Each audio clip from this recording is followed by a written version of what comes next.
नमस्कार, आप देख रहे हैं राष्ट्रीय प्रस्तावना न्यूज और मैं हूं आपके साथ ज्योतिका। आइए रुक करते हैं खबर की ओर। प्रेरणा विमर्श 2025 की प्रेस वार्ता संपन्न। नवोत्थान के नए क्षितिज पर 2 दिवसीय राष्ट्रीय मंथन। नमस्कार, आप देख रहे हैं राष्ट्रीय प्रस्तावना न्यूज। नोएडा के प्रेरणा भवन में प्रेरणा विमर्श 2025 की प्रेस वार्ता संपन्न हुई। अध्यक्ष अनिल त्यागी और सचिव मोनिका चौहान ने कार्यक्रम की रूपरेखा प्रस्तुत की। इस वर्ष की थीम है नवोत्थान के नए क्षितिज। 13 से 14 दिसंबर को NIOS कल्याण सिंह सभागार में 6 बड़े सत्र होंगे। वैचारिक, सांस्कृतिक, रक्षा, आर्थिक, वैश्विक और सामाजिक। विमर्श में कई प्रमुख वक्ता शामिल होंगे, जिनमें मनोज जोशी, डॉक्टर मीनाक्षी जैन, हर्षवर्धन त्रिपाठी, आनंद रनसिम्हन, मीनाक्षी जोशी और उनके विशिष्ट विशेषज्ञ शामिल हैं। इस कार्यक्रम में विशेष प्रदर्शनी और पंच परिवर्तन पर आधारित पुस्तक का विमोचन भी किया जाएगा।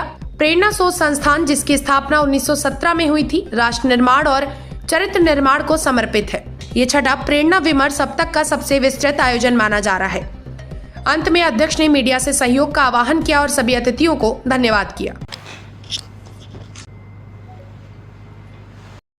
से आग्रह करूंगी कि वो मंच पर आए। सभी को बहुत नमस्कार, सुप्रभात। गत वर्षों की भांति इस वर्ष भी प्रेरणा विमर्श 2025 का आयोजन किया जा रहा है। 12, 13 और 14 दिसंबर को, शुक्रवार, शनिवार और रविवार को 3 दिनों का ऐसा प्रेरणा विमर्श का आयोजन किया जा रहा है। सेक्टर 62 स्थित जो NIOS है, राष्ट्रीय मुक्त विद्यालयी शिक्षण संस्थान, उनका एक क्षेत्रीय कार्यालय है दिल्ली NCR का, और उसमें कल्याण सिंह सभागार है और उसी सभागार में विमर्श का आयोजन होगा। विमर्श 13 और 14 जो डायलॉग है वो 13 और 14 का रहने वाला है, लेकिन इसका प्रारंभ 12 दिसंबर को नारी शक्ति राष्ट्रवंदन यज्ञ के साथ होना है। प्रतिवर्ष हम एक बड़ा यज्ञ करते हैं जिनमें मातृशक्ति बड़ी संख्या में उसमें हिस्सा लेती हैं। 13-14 के विमर्श की चर्चा से पूर्व इस विमर्श की सचिव श्रीमती मोनिका चौहान जी से मैं आग्रह करूंगा कि सर्वप्रथम यज्ञ के विषय में, नारी शक्ति राष्ट्रवंदन यज्ञ के विषय में एक जानकारी आप सभी मीडिया बंधुओं को दें। नारी शक्ति राष्ट्रीय वंदन यज्ञ हर वर्ष प्रेरणा विमर्श से पहले किया जाता है। लास्ट ईयर भी ये यज्ञ 108 कुंडलिनी यज्ञ किया गया था, जिसमें सभी बहनों की सहभागिता रही थी। इस वर्ष भी 12 तारीख को दोपहर यानी अपराह्न 3 बजे से ये यज्ञ प्रारंभ होगा। इसमें माननीय सुमेधा जी, जो कि अमरोहा के एक गुरुकुल, कन्या गुरुकुल की संचालिका हैं, वो यहाँ आएंगी और वही इस यज्ञ में अपना पूरा सहभागिता देंगी। उनके साथ कुछ कन्याएं आएंगी, तो पूर्ण जो वातावरण रहेगा महिलाओं से ही पूरा परिपूर्ण रहेगा। यज्ञ वेदी बनेंगी हर बार की तरह, जैसे पिछली बार 108 बनी थी, इस बार थोड़ी सी कम है क्योंकि थोड़ी व्यवस्थाएं उस तरह से देखी गई हैं। और मंत्रोच्चारण भी महिलाओं के द्वारा होगा। यज्ञ वेदी पे भी बहनें ही बैठेंगी, तो ऐसा सुनिश्चित किया गया है। नमस्कार। जैसा कि सभी पत्रकार बंधुओं को ऑलरेडी ज्ञात है कि ये प्रेरणा विमर्श का जो कार्यक्रम है, ये वर्ष बाय वर्ष एक नए विषय के साथ, एक नए सब्जेक्ट को लेते हुए, इसमें जो प्रमुख मीडिया से जुड़े हुए NCR के हमारे पत्रकार बंधु हैं और जो दूसरे मीडिया के अंदर जितने भी हमारे जो प्रमुख मीडिया के योद्धा हैं, वो सब लोग इस कार्यक्रम में अटेंड करते हैं। इस वर्ष का जो विषय कार्यक्रम के लिए रखा गया है वो बहुत ही इम्पोर्टेंट विषय है, नवोत्थान के नए क्षितिज। जैसा कि हम सब लोग रोज सुनते हैं कि एक नए भारत का निर्माण पिछले कुछ वर्षों से हो रहा है, तो 6 सत्र में ये कार्यक्रम होगा और अगर आप देखेंगे तो ये सारे के सारे वो विषय हैं जिन विषय के बारे में आम जनमानस के बीच में जिनकी जानकारी होना बहुत ही आवश्यक है। और ये राष्ट्र निर्माण, देश निर्माण और जन जन के उत्थान के विषय हैं कि सबको इस जानकारी का होना अति आवश्यक है। तो मेरी अभी सभी पत्रकार बंधुओं से प्रार्थना है कि सब लोग प्रेरणा के इस कार्यक्रम को अटेंड करके हम लोगों को इस कार्यक्रम को सफल बनाने में हमारा योगदान करें और जो विषय हम लोग पब्लिक के बीच में लेके जाना चाहते हैं उन विषय को पब्लिक तक पहुंचाने में हमारी मदद करें। अपना जो स्वरूप रहता है उसमें केवल कोई कुछ आकर बोलकर चले जा रहे हो ऐसा नहीं है। हम इंटरेक्टिव रखते हैं, थोड़ी देर वो अपनी बात रखेंगे, फिर उसमें क्वेश्चन आंसर का एक सेशन होता है। और जो सहभागी हैं इसमें, प्रतिभागी हैं, जो दर्शक के रूप में, श्रोता के रूप में रहते हैं, वो विशिष्ट लोग हैं, वो भी कोई सामान्य लोग नहीं हैं। उनमें से भी सारे पत्रकार हैं, रिसर्च स्कॉलर्स हैं, कॉलेज के प्रोफेसर्स हैं, प्रबुद्ध मातृशक्ति हैं, एक पंच परिवर्तन के जो योद्धा हैं वैसे भी लोग रहने वाले हैं। पंच परिवर्तन का विषय है, पंच परिवर्तन पर हमने पिछला विमर्श किया था। जो 5 विषय को लेकर, सामाजिक समरसता, पर्यावरण, कुटुंब प्रबोधन, नागरिक कर्तव्य और स्व, इसको लेकर जो कोई भी काम कर रहे हैं, कोई पर्यावरण को लेकर किन्हीं ने कुछ काम किया है, समाज में समरसता है इसको लेकर किन्हीं ने कुछ काम किया है, स्वदेशी और स्व को लेकर किसी ने कुछ काम किया है, नागरिक कर्तव्य को लेकर काम किया है, ऐसे लोग भी उसमें सहभागिता करने वाले हैं। प्रबुद्ध मातृशक्ति, मातृशक्ति में से जिनका थोड़ा भी इंटरवेंशन है विचार विमर्श को लेकर, कोई लगातार न्यूज़ चैनल भी देखती हैं, कोई न्यूज़ बुलेटिन देख रही है, संपादक के नाम पत्र लिख रहे हैं, कोई लेखन का कार्य है, ऐसी मातृशक्ति भी उसमें सहभागी रहने वाली है। पिछले वर्ष जो हमने विमर्श किया उसकी पुस्तक का भी विमोचन इस वर्ष होना है और एक प्रदर्शनी प्रतिवर्ष लगती है, वो प्रदर्शनी भी लगने वाली है। तो 2 दिनों का एक विहंगम अपना स्वरूप रहने वाला है। NIOS का जो कल्याण सिंह सभागार है वहाँ पर ये 2 दिनों का विमर्श सुबह 10 से शाम 5 बजे तक 2 दिनों तक चलने वाला है। एक तो इसमें जो सहभागी हैं वो हमारा टारगेटेड ग्रुप है, मतलब जन सामान्य के लिए नहीं है। जैसे पत्रकार हैं, पत्रकारिता के शिक्षक हैं, छात्र हैं, और जो एक कैटेगरी बनी हुई है रिसर्च स्कॉलर हैं, उनके बीच अब होता क्या है कि कैसे उनको जोड़ा जाए। जुड़ने के सबसे पहला तरीका है कि जिनसे आपका संपर्क है आप उन्हीं को बात रखते हैं। दूसरा है कि पहले तो हमको भी कन्विंस होना है कि भाई जो विचार विनिमय की प्रक्रिया है, ये कार्यक्रम हम करते क्यों हैं, या कहीं भी कोई कार्यक्रम जो होता है उसका एक उद्देश्य है कि वो जो विचार है वो आगे बढ़े। अब प्राचीन काल की आप बात करेंगे भारत कैसे आगे बढ़ा, तो ऐसे सत्संग उसको कहते थे। सत्संग, जहाँ अच्छे विचारों का संग हो वो सत्संग है।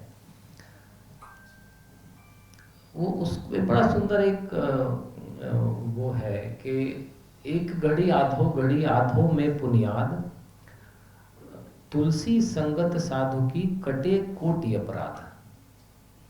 मतलब एक घड़ी जो समय के गणना की मात्रा है, एक घड़ी आधो में, उसका भी आधा हो।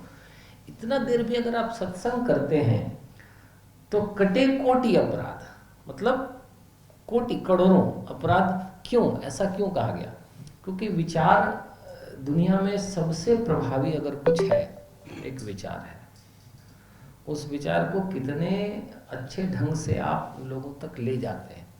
हमारे अपने जीवन का भी अनुभव आप अगर याद करेंगे तो कोई एक बात आपने कहीं सुनी, उसने आपके जीवन पर ऐसा प्रभाव डाला कि सब कुछ बदल गया। वो सुनकर भी हो सकता है, कहीं पढ़कर भी हो सकता है, कहीं भी कुछ भी, कभी कभी हम जानते भी नहीं, और वो तो एक अनायास होने वाली घटना है, एक व्यवस्थित स्वरूप है। ये परंपरा अपने समाज में हमेशा से रही, संवाद की, शास्त्रार्थ की, विचार विनिमय की। इसी से ये देश आगे बढ़ा है।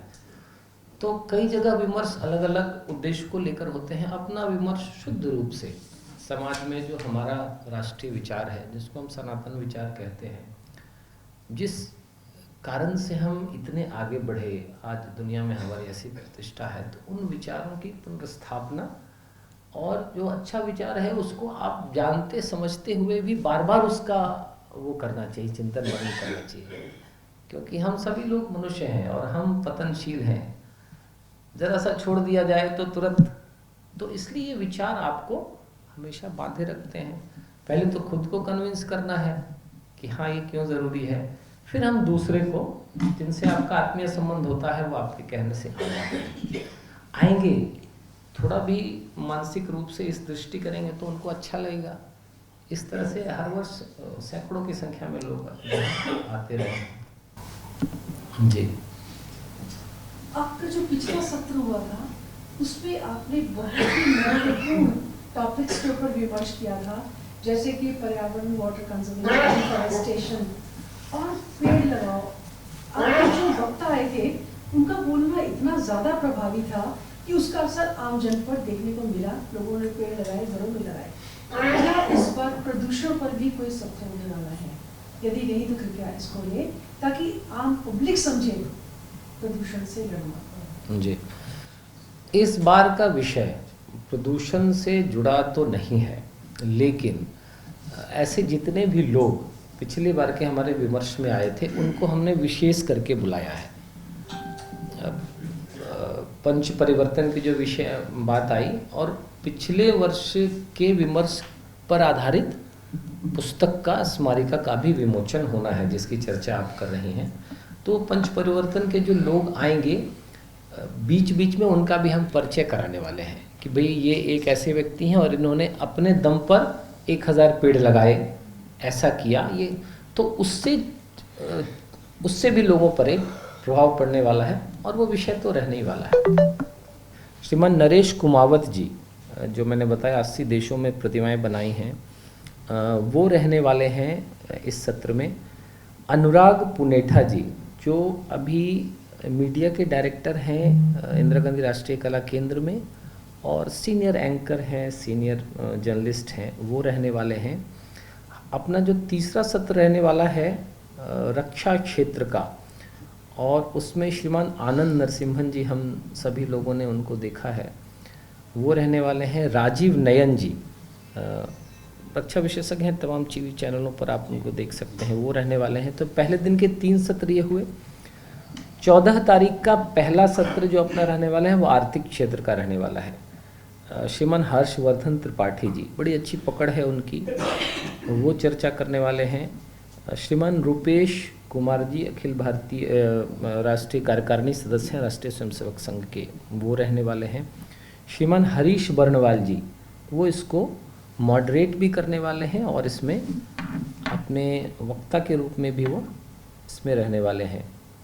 जो अपना दूसरे दिन का दूसरा सत्र रहने वाला है वो रहने वाला है सामाजिक क्षेत्र पर।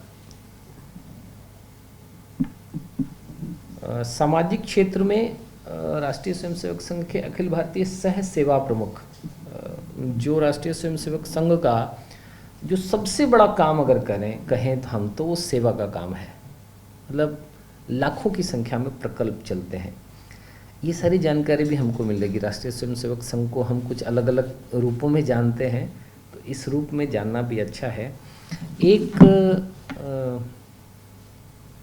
दूसरे सत्र में जो हमारे साथ रहने वाले हैं, एक दिव्यांगों के लिए बहुत बड़ा काम किया है श्री सतीश कपूर जी, और आचार्य Vinoba Bhave national volunteer awardee हैं ये, और UNDP United Nations Development Programme के साथ, नेशनल फाउंडेशन ऑफ इंडिया के साथ काम करने वाले हैं।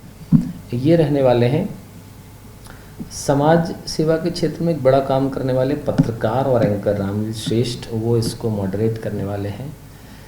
दूसरे दिन का तीसरा सत्र भी बड़ा रोचक रहने वाला है, जो मनोज जोशी जी, ख्यात रंगकर्मी हैं, थिएटर, फिल्मों के, टीवी सीरियल्स के बड़े कलाकार हैं। चाणक्य के नाम से वो फेमस हैं। एक चंद्र प्रकाश द्विवेदी हुआ करते थे बहुत पहले, और उसके बाद इन्होंने सबसे ज़्यादा चाणक्य सीरियल, चाणक्य थिएटर वो काम किया है। दूसरे इसमें मीनाक्षी जोशी जी, वो खुद भी संस्कृति को लेकर और इन सब को लेकर बड़ा अच्छा उनका अनुभव है। वो रहने वाले अखिल भारतीय प्रचार टोली सदस्य राष्ट्रीय स्वयंसेवक संघ के श्रीमान राजीव तुली जी।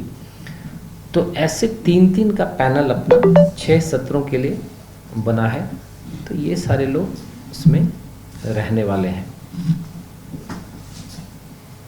जो समय है तीनों सत्रों का मैं एक बार वो बता दे रहा हूँ। 10 से 12 का समय है पहले सत्र का,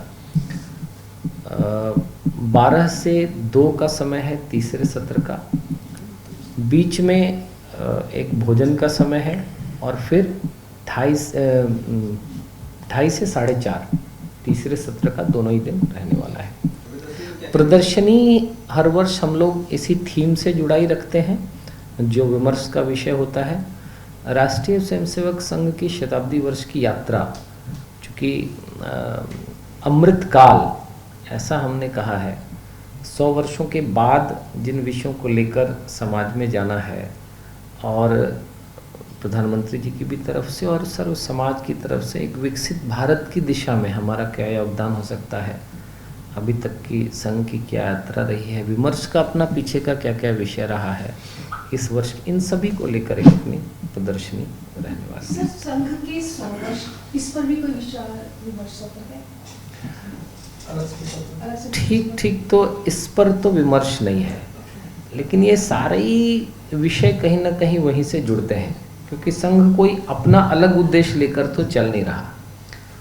परम वैभव की ओर जाएं, समाज में सबकी सहभागिता हो, समरसता हो, तो ये विषय, इन सारे विषयों मतलब अगर हम ये विमर्श कर रहे हैं तो हम ये बताने की कोशिश कर रहे हैं कि 2047 तक हम विकसित भारत होने जा रहे हैं, तो उसमें ऐसे विमर्शों की भूमिका रहने वाली है, ऐसे प्रयासों की भूमिका रहने वाली है। तो इस रूप में हम उसको जोड़ सकते हैं। इस खबर में बस इतना ही। बने रहिए राष्ट्रीय प्रस्तावना न्यूज के साथ।